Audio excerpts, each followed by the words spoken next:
Durant l'histoire, beaucoup de peuples ont fait l'objet de discrimination et de stéréotypes, mais celui qui en a le plus souffert, c'est Hadès.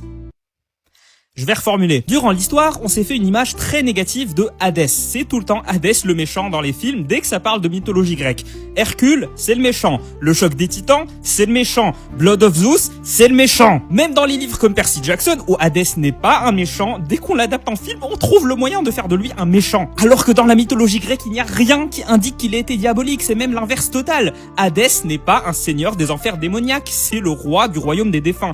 Et le royaume des défunts, chez les Grecs, n'avait pas grand chose à voir avec notre vision du paradis et de l'enfer. Les connards vont au Tartare, les héros vont aux Champs-Élysées, les gens normaux vont à l'Asphodèle et Hadès règne sur tout ce beau monde avec justice. Il veut juste chiller tranquille avec son chien, il sort presque jamais de son royaume et il demande même pas à ce qu'on lui rende un culte et c'est peut-être le seul dieu qui passe pas son temps à pourrir la vie des mortels. Venez, on compare aux autres dieux, entre Poséidon qui inonde Athènes par jalousie, Héra qui jette son propre fils du haut d'une montagne parce qu'elle le trouve moche, Zeus, je sais même pas par quoi commencer tellement c'est pire. Athéna qui transforme Arachné en araignée par jalousie. Hadès, son seul souci c'est de faire respecter la séparation stricte entre la vie et la mort et de maintenir le royaume des défunts comme un lieu de justice. En fait, c'est le seul dieu qui se contente de faire son travail sans rien demander à personne. Et je sais ce que tu vas me répondre. Il a kidnappé Perséphone. Alors, je vais en parler dans une prochaine vidéo. Abonne-toi pour ne pas la rater.